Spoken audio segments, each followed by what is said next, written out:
Assalamualaikum warahmatullahi ta'ala wabarakatuh. Ila hadrati Sayyidina Rasulullah sallallahu alaihi wasallam, summa ila arwahi azwajihi wa dhurriyyatihi wa ashabihi wa tabi'in wa tabi'at tabi'in lahum bi ihsan ila yaumiddin, summa ila arwahi anbiya'il mursalin wa awliya'illahi salihin wal ulama'il 'amilin, summa ila arwahi مشايخنا ومعلمنا ولآبائنا ولأمهاتنا ولذوي الحقوق الواجبات علينا ولجميع المسلمين والمسلمات والمؤمنين والمؤمنات الأحياء منهم والأموات. الفاتحة. أعوذ بالله من الشيطان الرجيم. بسم الله الرحمن الرحيم. الحمد لله رب العالمين. إياك نعبد وإياك نستعين.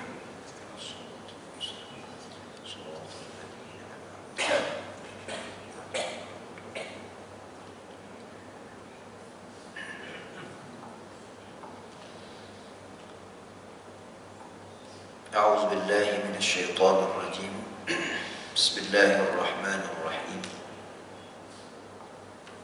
إذا جاء نصر الله والفتح ورأيت الناس يدخلون في دين الله أفواجا فسبح بحمد ربك واستغفره إنه كان توابا. أشهد أن لا إله إلا الله وحده لا شريك له وأشهد أن محمدا عبده ورسوله. اللهم صل وسلم وبارك على سيدنا محمد وعلى آله وصحبه وبارك وسلم تسليما كثيرا. اللهم نور قلوبنا بنور هدايتك كما نورت الأرض بنور شمسك أبدا أبدا برحمتك يا أرحم الراحمين. رب زدنا علما وارزقنا فهما والحقنا بالصالحين. رب اشرح لي صدري ويسر لي أمري واحلل عقدة من لساني يفقهوا قولي. أما بعد. Tuan-tuan dan puan-puan sedang berjemaah yang dirahmati oleh Allah Subhanahu wa taala. Mudah-mudahan Allah Subhanahu wa taala menganugerahkan kebaikan, rahmat serta segala kelebihan dan rahmat dan kasih sayangnya kepada kita insya-Allah taala. Mudah-mudahan pertemuan kita pada pagi ini mendapatkan manfaat untuk kita di dunia dan di akhirat. Allahumma amin. Tuan-tuan dan puan-puan rahmati Allah Subhanahu wa taala, alhamdulillah, syukur kita pada Allah Subhanahu wa taala dapat kita sama-sama bertemu pada pagi ini. Kita akan sambung kembali bacaan kitab kita, kitab Taj Al-Arus Al-Hawi li Tahdhib An-Nufus, kitab yang membicarakan tentang pendidikan rohani ataupun pendidikan jiwa. Kata pengarang ini Syekh Ibn Athaillah As-Sakandari rahimahullahu ta'ala mengenai At-Taubah. Kita masih lagi bincang tentang At-Taubah. Kita rasa bersyukur sangat kepada Allah Subhanahu wa ta'ala kerana ramai para ulama yang Allah kurniakan kepada mereka pengetahuan, pemikiran yang kritis ataupun pemikiran yang sangat mendalam, dapat memahami ilmu Allah Subhanahu wa taala. Sebagaimana tadi kita dengar imam membaca ayat Al-Quran tentang ayat mutasyabihat, ayat muhakamat.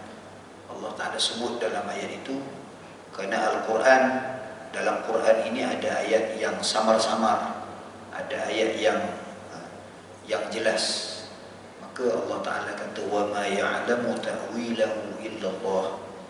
Hakikat kebenaran kedua-dua ini, ada yang muhkamat, ada yang mutasyabihat, hanya Allah sahaja yang tahu maksud sebenar kepada Al-Quran.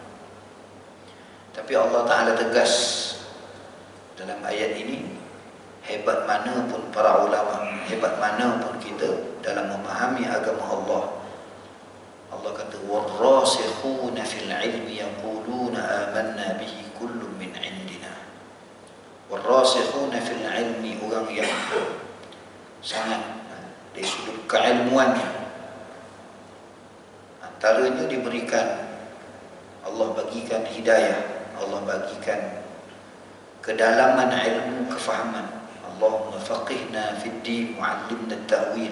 Allah bagikan kefahaman kepada para ulama itu, dia dapat memahami makna-makna yang terkandung dalam Al-Quran itu disampaikan kepada kita dengan cara antara lain ialah dengan menulis kitab.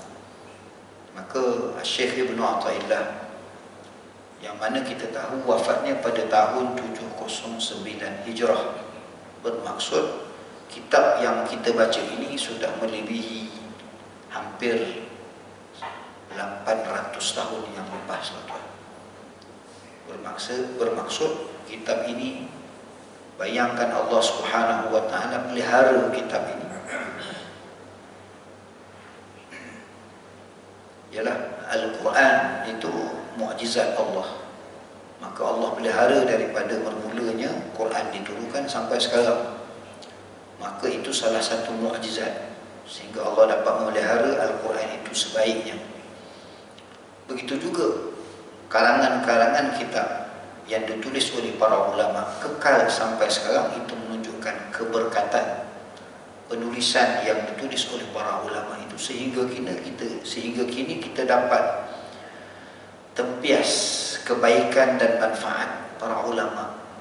Dan ulama-ulama yang terdahulu, mereka itu tidak menyampaikan ilmu dan menulis ilmu seperti kita.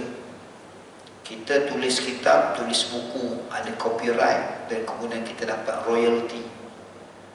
Seperti Syekh Ibn Athaillah ini, mana ada royalty, tuan-tuan. Ditulis sehingga mendapat bekalan kepada kita kerana Allah Subhanahu wa taala. Sebab itu pengarang-pengarang ataupun ulama yang menulis kitab ini, seperti kitab Ihya Ulumuddin, tuan-tuan tahu wafatnya Imam Syekh Hujjatul Islam Imam Al-Ghazali 505 Hijrah. 505 Hijrah sampai sekarang dah lebih beberapa ratus tahun. Jadi kitab itu kita dapat manfaatnya kerana para ulama yang menulis kitab itu, dia menulis dengan jiwanya yang bersih, tuan-tuan. Ditulis itu dengan jiwa yang bersih, bermaksud ilmu yang telah diamalkan. Dan ilmu yang telah diamalkan diluahkan melalui penulisan. Maka penulisan tersebut ditulis dengan kesan dan hasil daripada amal ibadah yang dibuat, sehingga Allah guide dia, Allah pimpin tulisan-tulisannya, sehingga apabila kita baca, kita dapat menerima, kita dapat merasai, kita dapat menikmati ilmu yang telah disampaikan kepada kita. Maka sebab itu kalau kita lihat kitab-kitab para ulama dahulu nipis, sebahagiannya nipis-nipis, risalah-risalah sahaja. Antaranya kitab ini, iaitu kitab Tajul Arus. Begitu juga Ibn Athaillah, dia ada tulis kitab Al-Hikam Athaiyah, juga nipis sahaja, dengan baik-baik ataupun hikmah, 264 hikmah, pendek-pendek, kitabnya nipis sahaja, tetapi kesannya di seluruh, kalau kita lihat di negara kita, kitab Hikam Ibn Athaillah dibaca seluruh negara. Tuan-tuan dan puan-puan rahmati Allah Subhanahu wa taala. Kenapa saya sebutkan tentang perkara ini? Adalah kerana kita mendapat ilmu ini daripada keberkatan para ulama, kebaikan yang Allah limpahkan kepada mereka, kelebihan dan rahmat Allah Ta'ala kurniakan kepada mereka, sehingga mereka sampai kepada kita, kita dapat daripada kelebihan itu. Sebab itu Allah Ta'ala, Nabi kata sallallahu alaihi wasallam mengatakan bahawa al-ulama warasatul anbiya, ulama itu pewaris Nabi. Maka apabila kita melihat untuk menjadi seorang yang sentiasa bertaubat, menjadi jiwa yang jiwa bertaubat kepada Allah Subhanahu wa taala, perlu ada keinsafan dan kesedaran diri kita. Untuk meningkatkan kesedaran dan keinsafan pada diri kita, kita perlu menuntut ilmu, tuan-tuan. Tidak ada jalan melainkan menuntut ilmu dengan usaha kita. Sebab menuntut ilmu untuk mendapatkan ilmu ni ada dua cara. Yang pertama, kita secara kasbi, iaitu secara syariatnya kita kena berusaha. Sekam mata, jalan kaki, datang daripada jauh, bertemu dengan guru, dengar, buka mata, buka telinga kita, sungguh-sungguh. Mengantuk pun kita menahan mengantuk. Ini dipanggil kasbi, sehingga Allah kurniakan ilmu pada kita. Begitu juga ilmu juga dikurniakan kepada kita secara tanpa usaha. Ini kita tak boleh tolak tanpa usaha. Tapi kebanyakan kita, apabila kita sudah berusaha untuk menuntut ilmu, sehingga kita terlebih menuntut ilmu dengan usaha kita, kita lupa bahawa Allah Subhanahu wa taala juga boleh bagi ilmu kita tanpa usaha. Tapi jangan menjadi terbalik. Ada orang dia meletakkan bahawa Allah sahaja yang bagi ilmu, tanpa usaha pun Allah bagi. Jadi dia tidak berusaha untuk menuntut ilmu, maka dikata Allah yang bagi ilmu. Betul Allah Ta'ala bagi ilmu, tapi dalam agama kita, dalam syariat Muhammadiyah, Nabi SAW mengajar pada kita buat syariat, kita juga buat hakikat. Maksudnya kita kena berusaha menuntut ilmu dengan segala kemampuan yang ada pada diri kita, sehingga Allah kurniakan ilmu yang zahir dan Allah kurniakan ilmu yang batin. Ilmu yang batin Allah Ta'ala kurniakan kepada kita secara laduni. Tadi kita doa, dia dapat doa daripada imam kita baca tadi, Rabbana la tuzigh qulubana ba'da idh hadaitana wa hab lana min ladunka rahmah. Ladunka rahmah, Allah kurniakan ilmu laduni. Ilmu laduni ni Allah yang kurniakan tanpa usaha kita.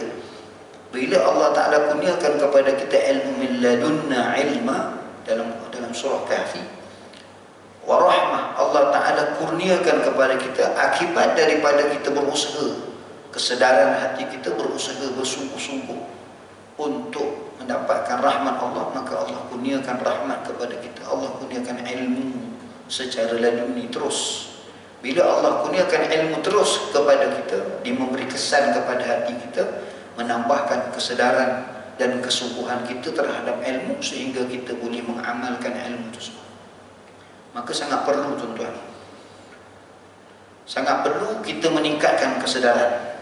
Kita sentiasa tidak sedar, dan kita alpa dan lupa. Disebabkan alpa dan lupa inilah menjerumuskan kita ke dalam lembah maksiat. Maka sebab itu tidak ada jalan lain.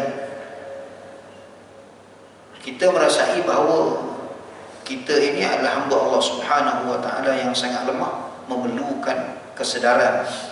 Dan kesedaran ini perlu kita minta kepada Allah Subhanahu wa taala dengan rahmatnya dan kelebihannya. Allah bagikan kurnia pada kita supaya kita sedar. Hati kita sentiasa ingat. Penting, tuan-tuan.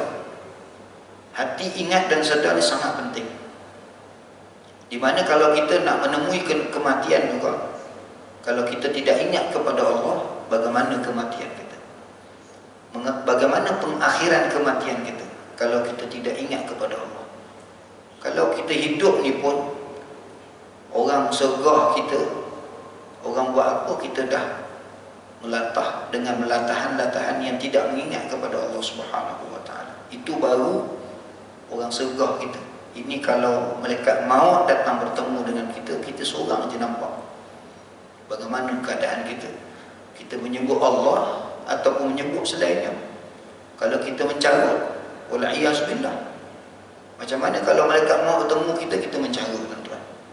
Ataupun kita bercakap selain daripada Allah. Sebab itu, untuk menghilangkan kelalaian dalam hati kita, kita kena banyak menyebut nama Allah, sehingga Allah memenuhi jiwa kita, memenuhi batin kita dengan kalimahnya.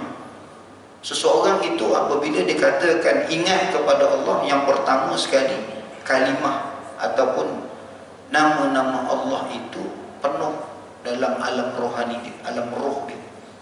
Barulah dia akan dapat bersama dengan Allah. Barulah dia akan dapat bersama dengan Allah, sebagaimana kita baca dalam kuliah-kuliah, kita dengar daripada para asatizah tentang perjalanan hijrah Nabi SAW bertemu. Kemudian Nabi SAW ditemani oleh Sayyidina Abu Bakar radhiyallahu anhu. La tahzan innallaha ma'ana. Allah bersama dengan kita. Sebelum Allah bersama dengan kita, kita mestilah memenuhi jiwa kita dengan namanya dahulu. Sebut namanya baru Allah Ta'ala dapat hadir. Kita dapat menghadiri rasa Allah Ta'ala bersama dengan kita. Dia takkan mungkin kita dapat rasa Allah Ta'ala hadir ataupun kita dapat rasa Allah Ta'ala bersama dengan kita tanpa kita memenuhi dengan sebutan namanya. Maka kita ada nama Allah yang begitu banyak, termasuklah nama lafzul jalalah, nama Allah yang zat Allah Subhanahu wa Ta'ala, iaitu Allah. Maka sebab itu ulama suruh kita memperbanyakkan menyebut nama Allah supaya Allah bersama dengan kita, kesedaran hati kita dapat bersama dengan Allah. Siapa yang dapat kedua-duanya tuan-tuan, bahagia tuan-tuan. Sebab apabila dia dapat menyebut nama Allah, kemudian kesedaran hatinya dapat rasa Allah bersama dengan dia, apa pun berlaku di atas muka bumi ini, dia akan menjadi orang yang bahagia, sejahtera, sama ada di dunia maupun di akhirat. Cerca maupun pujian sama saja. Orang cerca dia tak menggelabah dia, tak maki hamun pada orang. Adapun orang memuji dia juga tidak mendatangkan perubahan kepada hati dia, melainkan semuanya kembali kepada Allah Subhanahu wa Ta'ala. Tuan-tuan dan puan-puan rahmati Allah Subhanahu wa Ta'ala, pengarang kitab ini Syekh Ibn Athaillah, pada sebelum ini kita dah sebut tentang sebab kita tidak mengetahui mengenai tentang ihsan. Ramai di kalangan kita memahami agama ini dari sudut hukum. Bila kita nak semayang, kita persoalkan, kita tanya tentang perkara-perkara yang mengesahkan sembahyang kita dan perkara yang membatalkan kita. Kebanyakan kita berusaha untuk memahaminya. Alhamdulillah kita dapat faham. Kemudian yang lebih utama daripada itu adalah mengenai tentang akidah ataupun kepercayaan kita.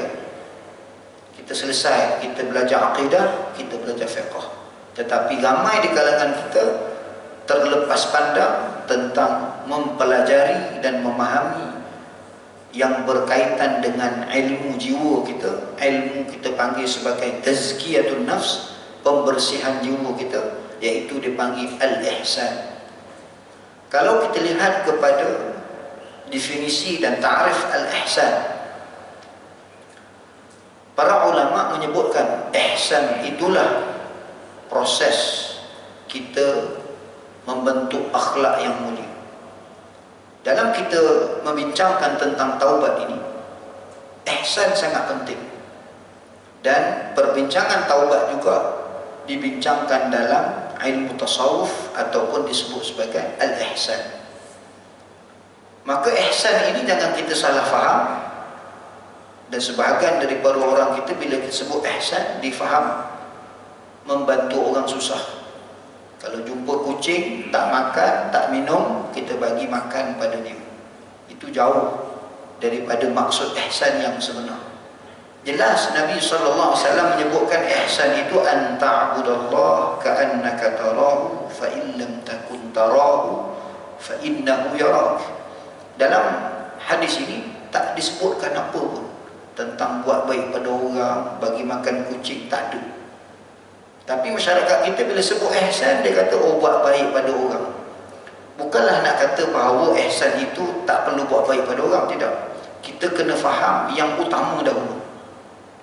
Ihsan itu Allah Ta'ala kata ta'budu an ta'budallah, apa sahaja ibadah yang kita buat, kita menyembah Allah apa sahaja, sedekah ke, kita selagi mana kita niat kepada Allah, khususnya kepada amal ibadah yang wajib, semua ibadat-ibadat itu Allah bagi tahu caranya bagaimana kita beribadat kepada Allah dengan sebenar-benarnya. Sebab itu ulama dia letakkan kategori iman, Islam, iman, ihsan. Rukun Islam, rukun iman dan ihsan. Ihsan itu yang paling tinggi. Sebab itu dipanggil sebagai golongan muslim, mukmin dan muhsin. Dalam Quran tuan-tuan boleh lihat maksud kepada muhsin, sehingga Allah Ta'ala menyebutkan tentang keperluan isteri-isteri Nabi sallallahu alaihi wasallam, ummahat al-mu'minin, sehingga Allah Ta'ala kata dalam Quran, sekiranya isteri-isteri Nabi ni tuan-tuan mulia dah, Allah Ta'ala tegur, suruh Nabi tegur pada isteri-isteri Nabi supaya semua isteri-isteri Nabi ni capai kepada muhsinat. Disebut dalam ayat terang muhsinat, supaya isteri-isteri Nabi ini sampai kepada muhsinat. Muhsinat itu adalah muhsin, yang mana ibadahnya an ta'budallah ka'annaka tarah. Kita meningkatkan kesedaran kita dalam ibadah kita, kena ada usaha. Bagaimana kita nak rasa kita dapat tengok Allah, kita dapat melihat Allah. Ini satu masalah tuan-tuan, nak tengok Allah macam mana. Tapi dalam hadis ini Nabi menyebutkan kita sembah Allah ka'annaka tarah. Ka'annaka itu seolah-olah kita dapat melihat Allah. Maknanya kita kena ada usaha rasa akan Allah tadi, rasa akan wujudnya Allah, rasa akan sifat uluhiyah, rasa akan sifat rububiyah Allah. Kena usaha, baru dia akan sampai kepada muhsin. Maka apabila kita beribadah an ta'budallaha ka'annaka fa illam takun tarah, kita tak dapat usaha untuk merasai bahawa Allah Ta'ala itu dapat kita lihat. Memang kita tak dapat lihat. Dengan mata kepala tak boleh, dengan hati juga kita tak boleh melihat zat Allah. Tak boleh. Ulama sudah sepakat, tak boleh. Walaupun mata hati pun tak boleh tengok Allah, zat Allah tak boleh, melainkan di syurga esok. Itu memang ada dalilnya. Maka apa yang boleh kita lihat hanyalah ayat-ayat ataupun tanda-tanda penciptaan Allah Subhanahu wa Ta'ala. Ini zahir di alam yang nyata. Dipanggil alam nyata ini disebut dalam Quran adalah alam al-mulk. Alam al-mulk. Tabarakalladzi biyadihil mulk. Tabarakalladzi biyadihil mulk. Yadihil mulk itu kuasa Allah Ta'ala di alam nyata, yakni alam al-mulk. Kalau dalam surah Yasin, Allah Ta'ala juga sebut sama, biyadihi malakut fasubhanalladzi biyadihi, sama. Kuasa Allah Ta'ala itu meliputi alam yang nyata, tadi surah Al-Mulk. Maka dalam surah Yasin Allah kata Allah juga menguasai alam malakut. Fasubhanalladzi biyadihi malakutu kulli syai'. Allah Ta'ala ini jadikan kita alam yang nyata, alam yang disebalik nyata, yakni alam hakikat. Kesedaran kita, kesedaran yang zahir dan kesedaran yang batin. Yang kita nak ni Allah Ta'ala tingkatkan kesedaran batin, yakni alam malakut. Alam malakut ni tuan-tuan, kita nak capai dia, kita dapat rasa dia apabila kita memperbanyakkan, kita meningkatkan kesedaran muraqabah kita kepada Allah Ta'ala. Tingkatkan kesedaran rohani itu bukan boleh kita tingkat begitu, tetapi kita kena tingkatkan dia dengan mengingati Allah Ta'ala. Dengan cara kita mengingati Allah Ta'ala, Allah akan tingkatkan kesedaran hati kita. Maka tuan-tuan, dengan cara kita nak meningkatkan kesedaran rohani rohani kita untuk bertaubat kepada Allah Subhanahu wa taala memerlukan kepada amalan. Amalan yang disebutkan sebelum ini ialah, kata pengarang ini, kata ihsan. Kita kena tingkatkan ihsan tadi dengan apa? Ambil yang kedua. An ta'budallah ka'annaka tarahu fa in lam takun tarah. Kamu tak boleh tengok Allah. Mana kesedaran hati kita tak dapat capai kepada melihat zat Allah, tak boleh. Tapi dapat merasai sifat-sifat Allah. Sifat-sifat Allah ni banyak kita boleh dapat rasainya. Kenapa? Mata kita boleh melihat kepada tanda-tanda penciptaan Allah. Apa sahaja yang kita tengok, apa sahaja yang kita dengar, semua kita dapat rasai bahawa kewujudan Allah Ta'ala. Tapi kalau kita melihat penciptaan Allah ini, kita tak dapat rasa kewujudan Allah, ini masalah, tuan. Hati kita penuh dengan hijab, penuh dengan penuh dengan segala ketebalan dosa-dosa kita, menyebabkan apa sahaja yang kita pandang tidak dapat rasa kewujudan Allah Ta'ala. Ini bahaya, tuan-tuan. Kenapa? Allah Ta'ala sebut bila seorang itu dicabut nyawanya, ataupun dalam Al-Quran Allah Ta'ala sebut tentang bila mana kiamat berlaku, maka ketika itu manusia Allah bukakan hijabnya melihat kebenaran tanda-tanda kekuasaan Allah itu nyata. Maka seluruh umat, seluruh manusia ketika itu menyebutkan, wahai Tuhan, betullah apa yang kamu bagi firmankan. Baru nampak. Maka sebab itu kata para ulama, sebelum kita terlambat bertemu, sudah sampai ataupun sudah kiamah, Allah buka hijab kita, maka di dunia ini kita kena berusaha untuk buka hijab melalui al-ihsan. Fa in lam takun tarahu fa innahu yarak. Kalau kita tak dapat usaha sehingga kita tak dapat melihat zat Allah Ta'ala, maka kita kena usaha. Fa innahu yarak. Hendaklah kamu, ini perintah Allah, hendaklah kamu merasai bahawa Allah Ta'ala mengetahui segala apa yang kita buat, batin kita, zahir kita. Amalan ini dipanggil amalan muraqabah. Yang ni kita terlepas pandang.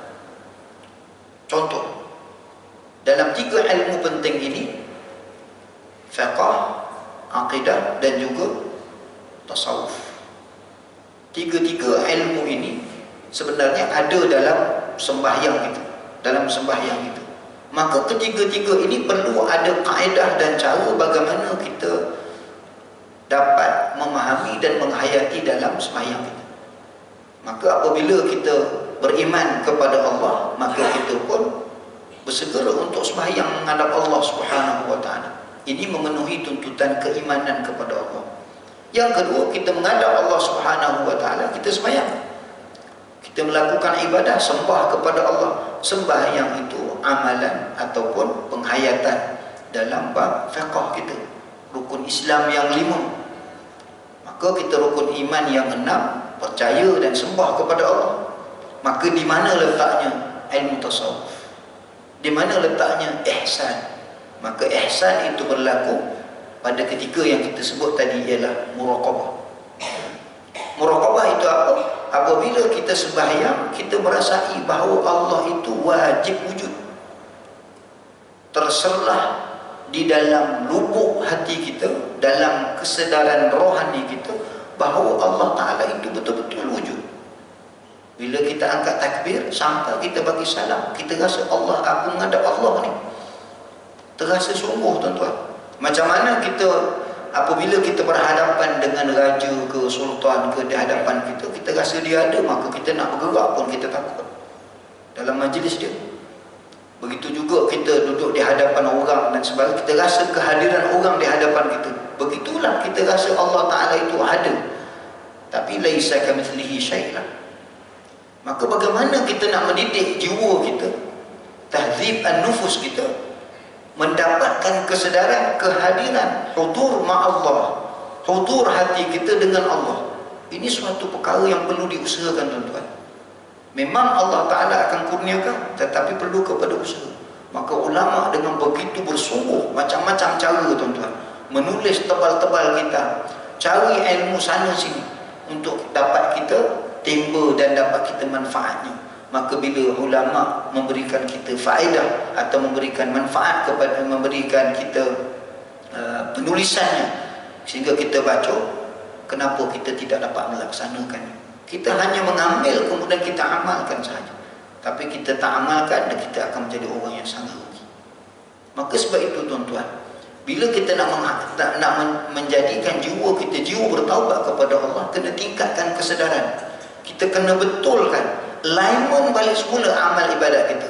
Betulkan balik kita sembahyang kita. Jangan kita sembahyang seperti sembahyang yang biasa-biasa, seperti mana kita sembahyang yang semalam. Tak. Kita kena buat, tingkatkan bacaan Fatihah kita. Bukan betulnya bacaan tu, betulnya bacaan Fatihah kita sudah buat, tapi sekarang kita nak betul kefahaman kita, betulkan penghayatan kita, kesedaran dalaman jiwa kita ketika kita sembahyang khususnya, supaya kita mendapatkan kesedaran yang tinggi, supaya kehadiran, kewujudan Allah Subhanahu wa Ta'ala benar-benar wujud dalam hati kita.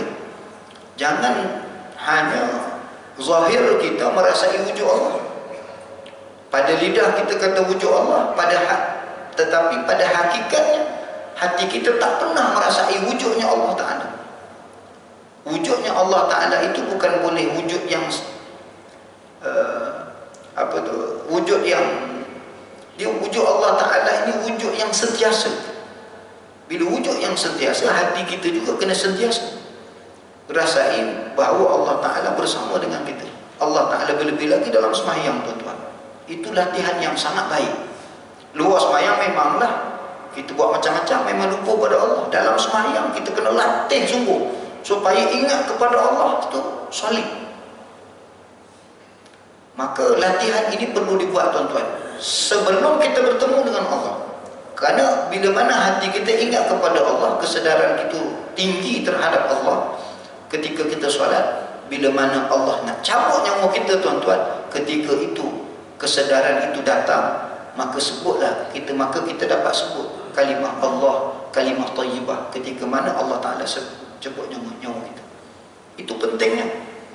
Sebab kita amal, kita sembahyang 17 kali, kita sembahyang 5 kali, satu hari 5 kali, kita baca Fatihah 17 kali. Kita minta dengan Allah Ta'ala dengan banyak permintaan dalam solat kita. Maka bila mana kita buat dengan kesedaran, bila masa yang paling penting iaitu ketika Allah nak cabut nyawa kita, ketika itulah kesedaran hati kita sudah kita latih setiap waktu.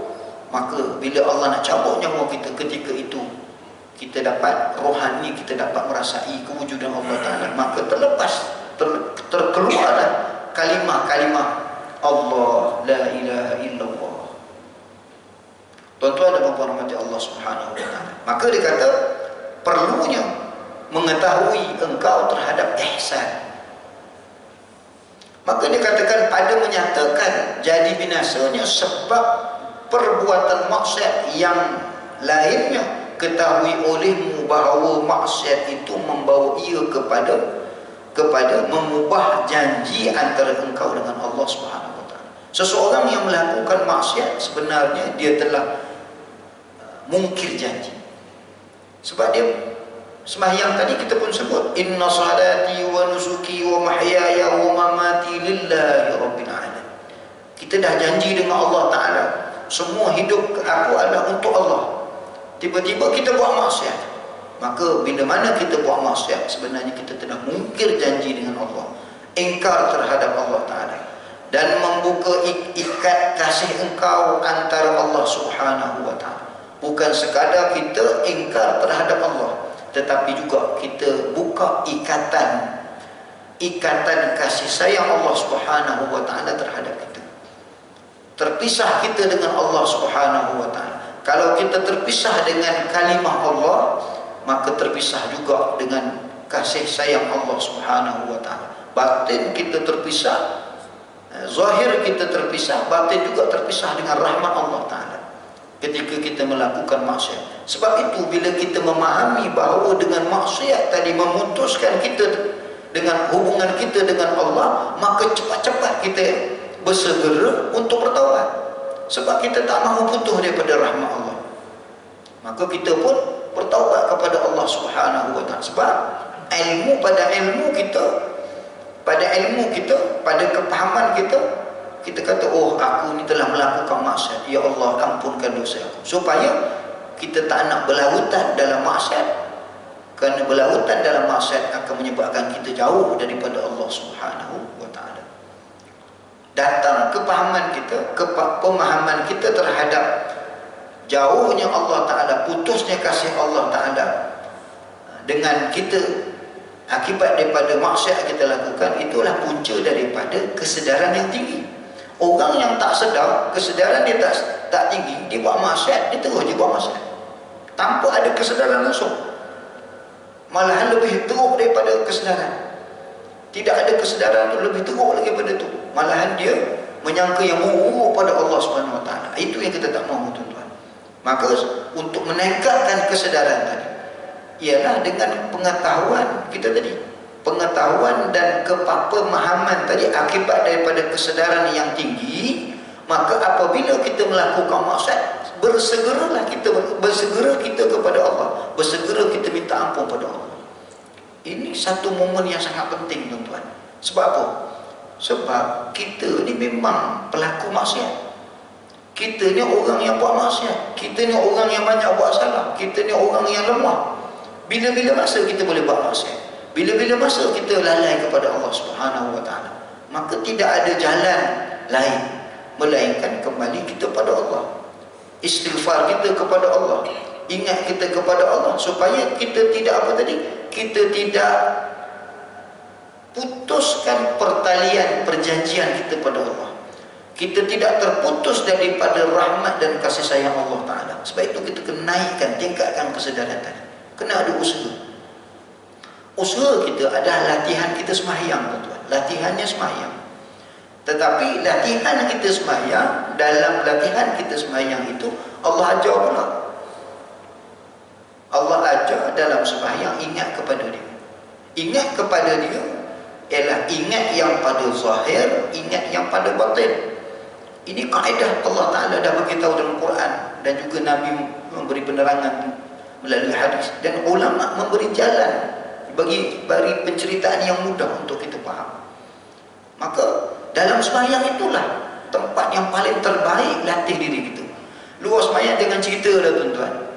Luas sembahyang jangan cerita. Kalau dalam sembahyang pun kita tak boleh tarbiyah, tak boleh didik hati kita untuk ingat kepada Allah, jangan cakap selepas pada sembahyang. Luas sembahyang lagi lah, tuan-tuan. Sebab itu bila kita sembahyang, buat sungguh-sungguh. Sama saja, tuan-tuan. Kita sembahyang subuh, semua sembahyang subuh 2 rakaat tadi. Tak ada lebih 3, tak ada 4, tak ada kurang, tuan-tuan. Masa yang sama juga. Tapi beza antara kita dengan orang lain, kita ingat Allah, orang lain ingat kita ingat Allah atau tidak. Antara kita dengan orang lain sama ada ingat atau tidak. Maka ambillah peluang ini, tuan-tuan.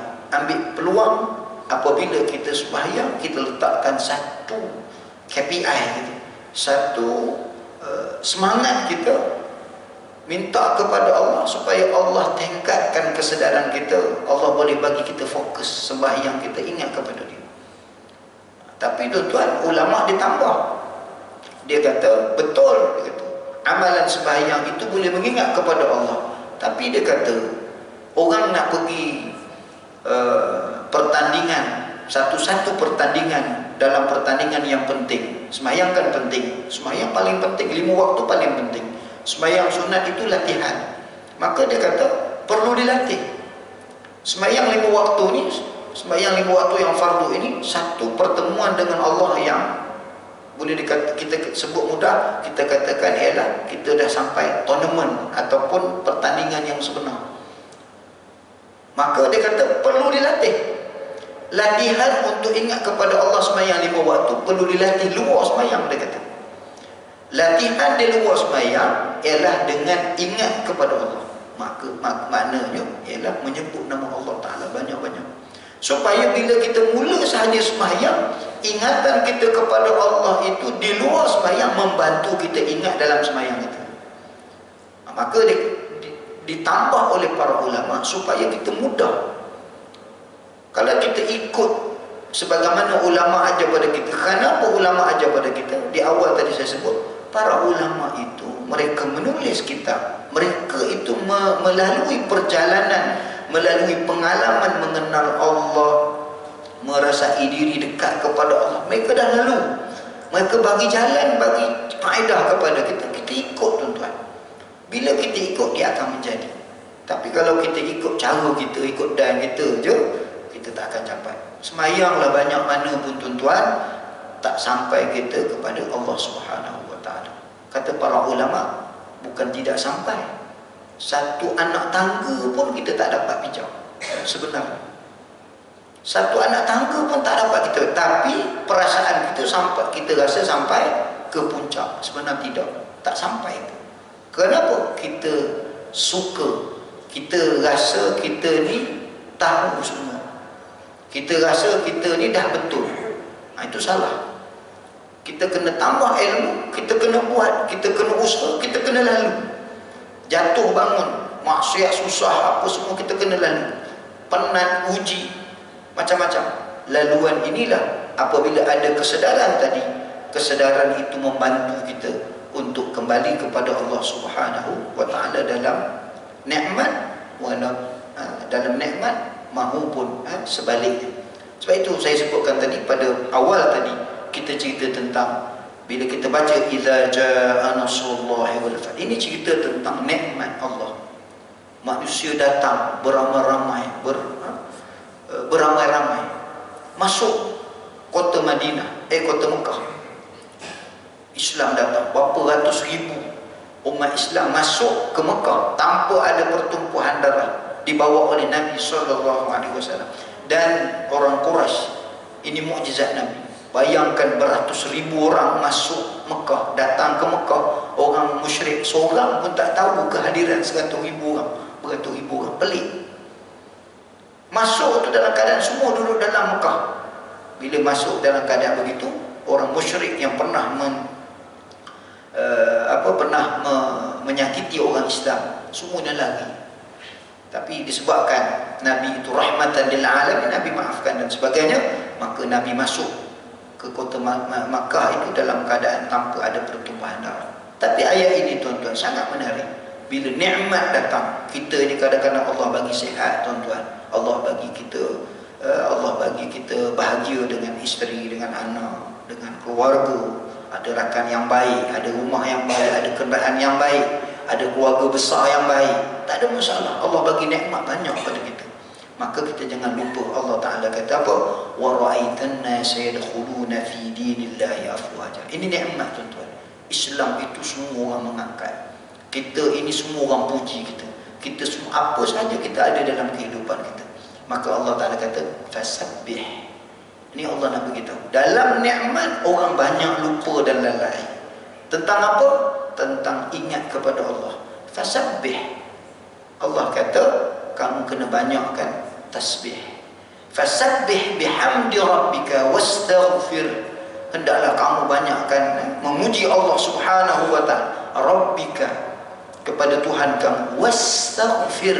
Ini jangan lupa, tuan-tuan. Wastaghfir. Kenapa pula nikmat datang kepada kita? Kita kena istighfar. Kerana apabila kita dapat nikmat, mudah kita lupa kepada Allah Ta'ala. Kita lupa nikmat itu Allah yang bagi. Kita lupa nikmat Allah bagi sihat, Allah bagi ilmu, Allah bagi kemampuan, Allah bagi kemampuan kita nak sembahyang dan sebagainya. Maka kita lupa. Maka wastaghfir. Bila mana kita minta ampun kepada Allah Ta'ala, Allah kata apa? Innahu kana tawwaba. Sesungguhnya Allah Ta'ala itu menerima salah silap kita. Tuan-tuan, dalam perang Badar kita menang kan? Dalam perang Badar kita menang. Ketika dah menang tu, umat Islam kata apa? Sahabat-sahabat, ada di kalangan sahabat kata, oh kita nak menang, kita 313 je, tapi kita menang.